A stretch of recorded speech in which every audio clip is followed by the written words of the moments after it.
और अब बात नदियों के बढ़ते जलस्तर की।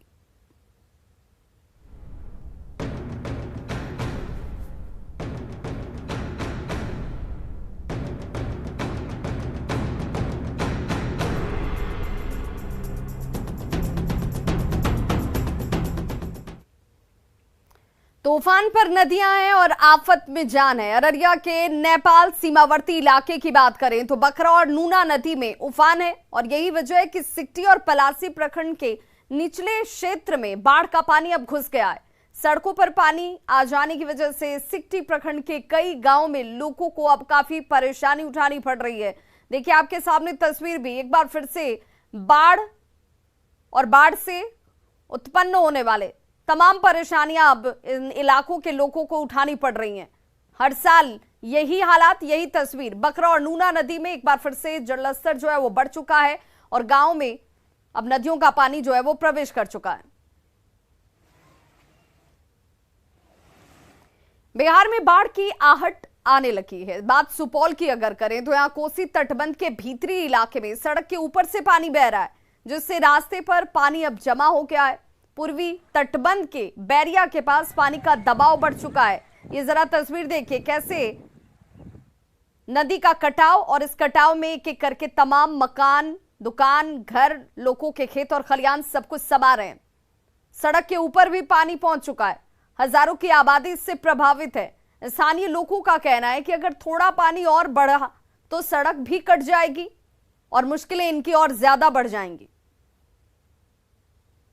हो रहा है और पब्लिक जो है रास्ता भी बंद हो रहा है, इसलिए कि आना जाना भी बंद है, इसलिए कि हम लोग को बहुत दिक्कत हो रही है। क्या हुआ है? इसमें बांध का टूटा ही है ना, कोसी आ गई है ना, दलानी में जो है बांध टूट गया या रोड टूट गया, आने जाने में बहुत दिक्कत हम लोग को है। ये बैरिया 57 से लेके घूरन तक आती है मेन रोड ये, तो अभी तो कोसी आया हुआ है, जो पूरा जो रोड जो है तहस नहस हो गया, इस पर सरकार कोई ध्यान नहीं दे रही है। क्या रोड कट भी सकता है? रोड तो कट सकता है, तो फिर क्या परेशानी होगी? तो बस हम लोगों को फिर जो है नाव का जो सहारा लेना पड़ेगा।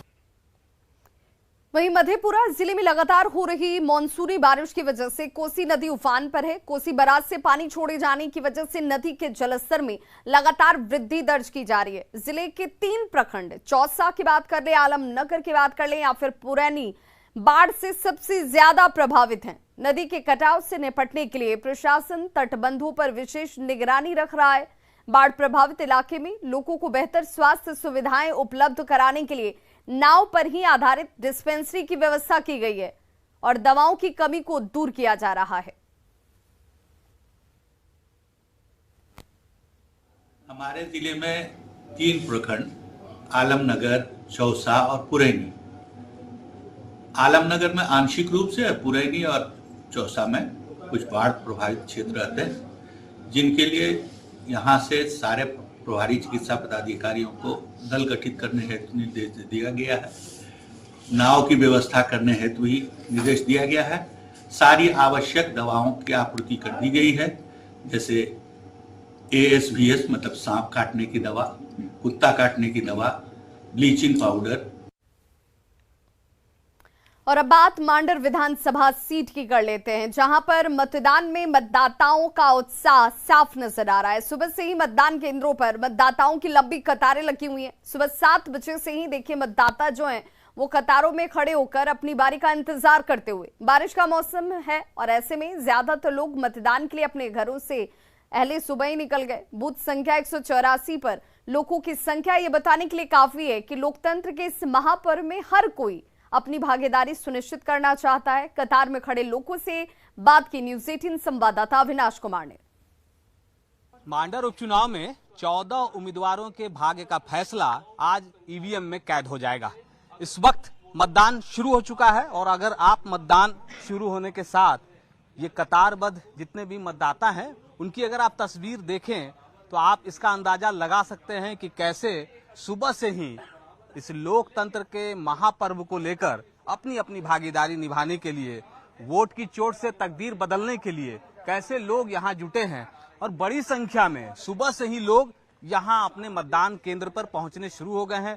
बहुत सारे लोगों ने अपना मतदान कर दिया है। बहुत सारे लोग अपने घर से मतदान केंद्र की तरफ बढ़ रहे हैं, चाहे वो पुरुष हों, महिलाएं हों, सभी बड़ी संख्या में मतदान केंद्र की ओर बढ़ रहे हैं। ये मांडर विधानसभा क्षेत्र का 184 नंबर बूथ है, 184, और यहाँ मतदाताओं की संख्या की अगर आप बात करें तो 1116 मतदाता हैं, पुरुष 558 और महिला भी 558। ये बहुत कम ऐसा देखने को मिलता है जब पुरुष और महिला दोनों की संख्या समान हो। और लोग जो मतदान करके इस वक्त बाहर निकल रहे हैं, उनकी ये तस्वीर है कि उनके ये उंगली पर ये निशान। क्या आप सोच के आई कि भाई आज सुबह जाएंगे, पहले मतदान करना है? हाँ, वही बोल के आए हैं। हाँ, सुबह जल्दी उठे।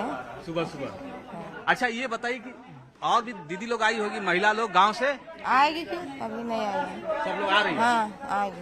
देखिए, बहुत सारी महिला लोग जो है वो अपने घर से निकली हैं और यहाँ मतदान के लिए आना शुरू हो गया है। मैंने पहले भी कहा कि जो लोग यहाँ खड़े हैं उसमें आपको हर उम्र के लोग दिख जाएंगे। भाई, ये कहा जाता है हमेशा कि मतदान के दिन कोई लेट न रहे, सबसे पहले मतदान करना चाहिए। हाँ, क्या हम मैसेज देंगे जो लोग अभी नहीं आए हैं? मतदान तो पहले करना चाहिए, उसके बाद ही कुछ करना चाहिए। यही सोच के आए? हाँ, यही सोच के। क्या सर?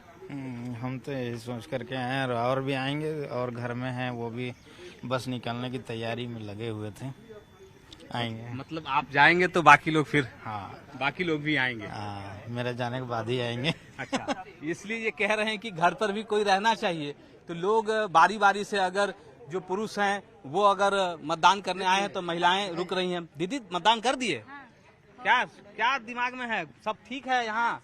क्या पानी चाहिए, मकान चाहिए, सड़क चाहिए? मकान चाहिए कि क्या क्या चाहिए? क्या सोच के मतदान कर रही है? मकान चाहिए। मकान नहीं मिला है आपको? नहीं मिला है। तो हर बार चुनाव आता है, चुनाव के बाद बहुत सारी बातें होती हैं, चुनाव के दौरान बहुत सारे वायदे होते हैं, लेकिन जब चुनाव बीत जाता है, जब लोग जीत जाते हैं, तब लोगों को भूल जाते हैं। कैमरा पर्सन संत के साथ अविनाश कुमार, न्यूज़ 18, रांची।